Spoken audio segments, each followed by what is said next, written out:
কি রে হাদিবা, তুই এখানে বসে বসে গল্প করছিস আর আমি তোকে পুরো কলেজ খুঁজে বেড়াচ্ছি।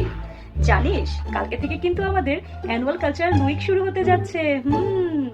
আমি তো ধরে নিয়েছি দোস্ত, এই 3 দিন আমি আমার বেস্ট আউটফিট পরে আসবো। কলেজের সবচেয়ে সুন্দর আমাকেই দেখাবে। যদিও আমি অলওয়েজ ক্লাসি, তারপরও হু ওয়ান্ট টু লুক মাসি লাইক আয়শা। কি বলিস? আর শোন না, আয়শা যে কালো, ওকে এবার কাক সেজে আসবে নাকি? চল জিজ্ঞেস করি। কি রে আয়শা, তুই কি এবার কলেজের কালচারাল প্রোগ্রামে কাক সেজে আসবি নাকি? এমনিও তো তোকে দেখাই যায় না গায়ের রঙের কারণে। তুই একটা কাজ কর, এবার কাক সেজে আয়, আমার বুদ্ধিটা কাজে লাগা, দেখবি এবার তুই ফার্স্ট প্রাইজটা পাবি। কাক সেজে কাকা করতে থাকবি। পারলাম আমি কালো, তাই বলে সবসময় আমাকে অপমান করতে হবে? আমার এই গায়ের রঙে যদি আজকে তোদের এই অপমানের কারণ হয়ে থাকে, হাসির খোরাক হয়ে থাকে, আমি অ্যানুয়াল প্রোগ্রামে আসবোই না। ও না আসলে